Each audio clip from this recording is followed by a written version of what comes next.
اپنے ملک کے لیے امید کی پیشکش کرتے ہوئے اپنی زندگی سے ہاتھ دھو بیٹھے ہیں۔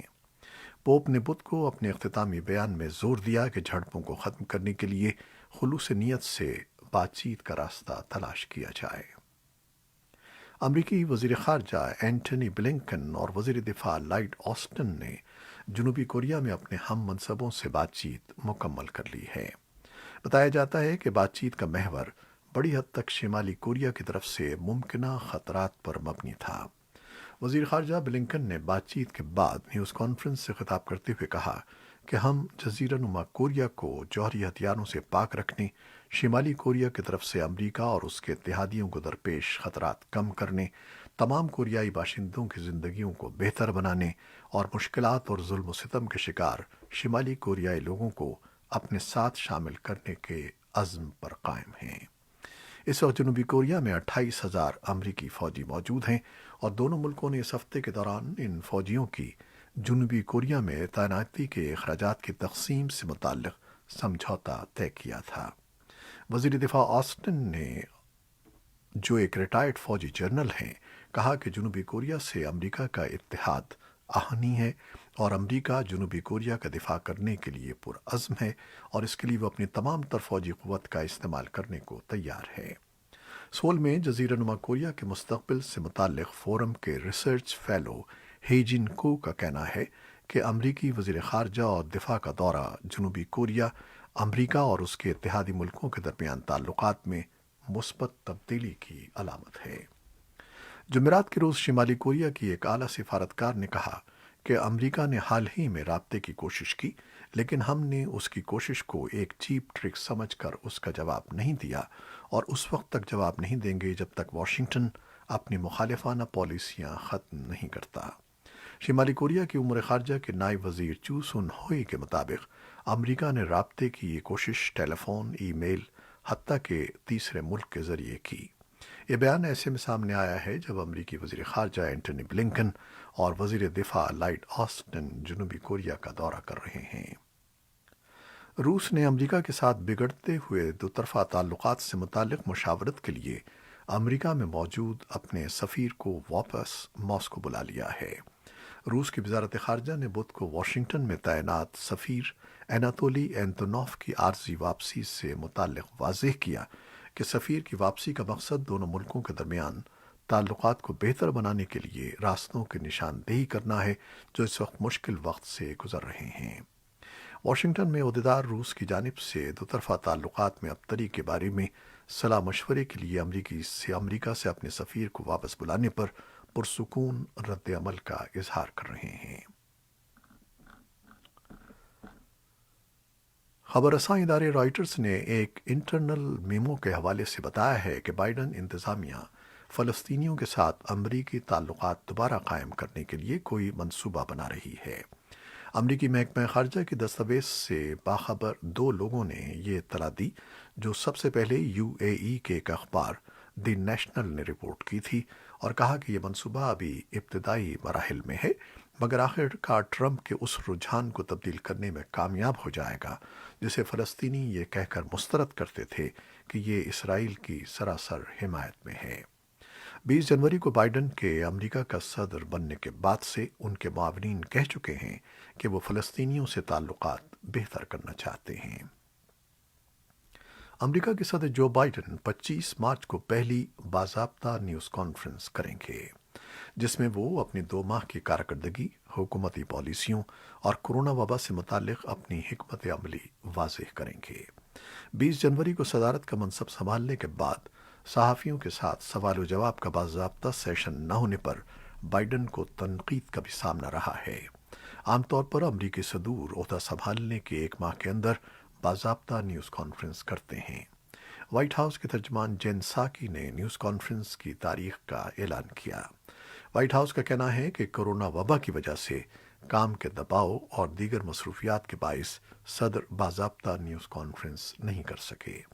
ان کا کہنا تھا کہ صدر کی تمام تر توجہ 19 کھرب ڈالر کے کورونا ریلیف پیکج کی کانگریس سے منظوری کے بعد امریکی عوام تک اس کے بروقت فوائد پہنچانے پر مرکوز ہے۔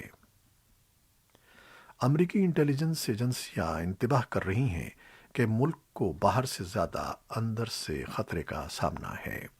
ملک کے اندر ہی انتہا پسند سوچ کے حامل افراد اپنے ہم وطنوں یا خود حکومت کے خلاف حملے کرنے کے منصوبے بنا سکتے ہیں۔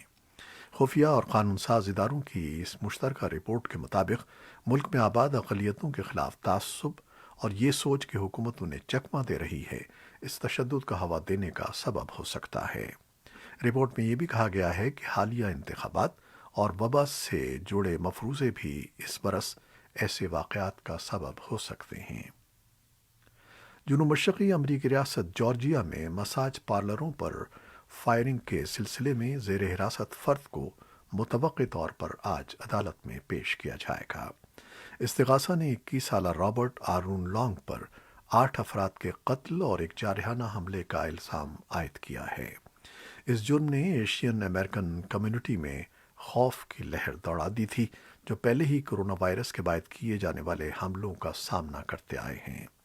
صدر جو بائیڈن نے کہا کہ جب تک مزید معلومات نہیں مل جاتی ہیں، وہ اس فائرنگ کے پس پردہ محرکات کے بارے میں کوئی فیصلہ نہیں دے سکتے۔ نائب صدر کاملا ہیرس نے کہا کہ فائرنگ دراصل ایک بڑے مسئلے کا رد عمل ہے اور ہمارے ملک میں یہ تشدد کا مسئلہ ہے اور ہمیں اس کو کبھی بھی برداشت نہیں کرنا چاہیے اور اس کے خلاف ہمیشہ آواز اٹھانی چاہیے۔ ایف بی آئی امریکہ نے کہا ہے کہ اسے گزشتہ برس لوگوں سے سائبر کرائمز کی شکایت کی ریکارڈ تعداد موصول ہوئی ہے، جن میں کووڈ 19 سے متعلق اسکیمز بھی تھے، جن سے امریکیوں کو $4.2 بلین کے نقصانات اٹھانا پڑے ہیں۔ بدھ کے روز بیورو نے بتایا کہ ایف بی آئی کے انٹرنیٹ کی شکایات کے سینٹر کو اس کے قیام کے 2 اشروں میں اتنی شکایات نہیں ملی جتنی سن 2020 میں ملی اور جن کی تعداد 7,91,000 سے زیادہ ہے۔ اور اب کرونا وائرس سے متعلق خبریں۔ پاکستان میں گزشتہ 24 گھنٹوں میں 3,495 جبکہ بھارت میں 35,000 سے زیادہ کیسز رپورٹ ہوئے ہیں۔ دونوں ملکوں میں آخری مرتبہ دسمبر کے اوائل میں اتنے کیسز رپورٹ ہوئے تھے۔ پاکستان کے وفاقی وزیر اسد عمر کا کہنا ہے کہ پاکستان میں گزشتہ روز 41,000 افراد کی ویکسینیشن کی گئی، جو ایک دن میں کی جانے والی ویکسینیشن کی بلند ترین شرح ہے۔ اسد عمر نے ایک بیان میں کہا کہ 41,000 میں سے 28,424 ویکسین بزرگ افراد کو دی گئیں۔ انہوں نے شہریوں پر زور دیا کہ 70 سال سے زائد عمر کے افراد خود کو ویکسینیشن کے لیے رجسٹر کرائیں۔ پاکستانی حکام نے متنبہ کیا ہے کہ اگر لوگ کرونا وائرس سے بچاؤ کی احتیاطی تدابیر اختیار نہیں کرتے تو حکومت روزمرہ کی کاروباری اور سماجی سرگرمیوں پر سخت پابندیاں عائد کرنے پر مجبور ہو جائے گی۔ یہ انتباہ ایک ایسے وقت میں سامنے آیا ہے جب ملک بھر میں کرونا وائرس سے متاثر ہونے والے افراد کی تعداد میں تیزی سے اضافہ ہو رہا ہے اور صرف ایک دن میں کرونا وائرس کے لگ بھگ 3,500 نئے مثبت کیسز سامنے آئے ہیں۔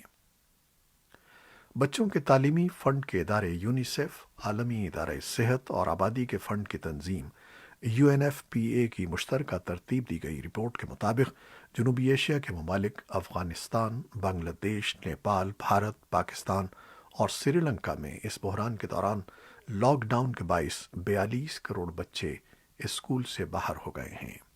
سب سے زیادہ متاثر ہونے والے بچوں کا تعلق معاشرے کے غریب اور غیر محفوظ طبقوں سے تھا۔ رپورٹ میں خبردار کیا گیا ہے کہ اتنے بڑے بحران کے بعد اب 45 لاکھ طالبات کبھی بھی اسکول واپس نہیں جا سکیں گی۔ امریکہ کے سابق صدر ڈونلڈ ٹرمپ نے عوام پر زور دیا ہے کہ وہ کرونا وائرس کی ویکسین لیں۔ امریکہ کے نشریاتی ادارے فاکس نیوز کو دیے گئے انٹرویو میں سابق صدر کا کہنا تھا کہ میں لوگوں کو ویکسین لینے کی تجویز دوں گا۔ ڈونلڈ ٹرمپ کا کہنا تھا کہ میں ان لوگوں کو بھی ویکسین لینے کی تجویز دوں گا جو یہ ویکسین لینے کے حق میں نہیں ہیں، اور میں ان لوگوں کو بھی ویکسین لینے کی تجویز دوں گا جنہوں نے اس لیے مجھے ووٹ دیا تھا۔ انہوں نے کہا کہ یہ بہترین ویکسین ہے اور یہ محفوظ بھی ہے اور یہ ایسی ہیں جو کہ اثر کرتی ہیں۔ ورلڈ ہیلتھ آرگنائزیشن نے بدھ کے روز ایک بیان جاری کیا ہے جس میں کہا گیا ہے کہ اسے یقین ہے کہ آسٹرازینیکا کووڈ 19 ویکسین کے فوائد اس کے خطرات سے کہیں زیادہ ہیں اور اس کی تجویز ہے کہ ویکسین کا استعمال جاری رکھا جائے۔ ایجنسی نے توجہ دلائی کہ یورپین یونین کے متعدد ممالک نے ایسٹرازینیکا کے ویکسین کے استعمال کو عارضی طور پر معطل کر دیا ہے، کیونکہ رپورٹوں کے مطابق کچھ افراد میں اس کے استعمال کے بعد بلڈ کلاٹ یعنی خون جمنے کی صورت پیدا ہوئی ہے۔ WHO کے بیان میں کہا گیا ہے کہ کووڈ 19 کے خلاف کسی بھی ویکسینیشن سے دوسری وجوہات کے نتیجے میں ہونے والی بیماری کو کم یا موت کو روکا نہیں جا سکتا۔ ایجنسی نے اپنے بیان میں کہا کہ خون کے جمنے کی وجوہات دوسری ہیں اور عالمی سطح پر قلبی امراض میں اس کا شمار ہوتا ہے۔ WHO نے کہا کہ ویکسینیشن کی مہموں کے دوران ممکنہ منفی اثرات کو نوٹ کرنا معمول کی بات ہے اور ان کے بارے میں جانچ کرنا اچھا عمل ہے، لیکن اس کا مطلب قطعاً یہ نہیں ہے کہ مختلف سامنے آنے والے واقعات کا تعلق ویکسینیشن سے ہو۔ یہ تھیں وہ خبریں جو فیس بک لائیو پر ہم نے آپ کے لیے پیش کی۔ ہماری ویب سائٹ اور یوٹیوب پر یہ بلیٹن پوسٹ کر دیا جاتا ہے، جسے آپ بعد میں بھی دیکھ سکتے ہیں۔ خالد حمید کو اب اجازت دیجیے گا۔ اللہ حافظ۔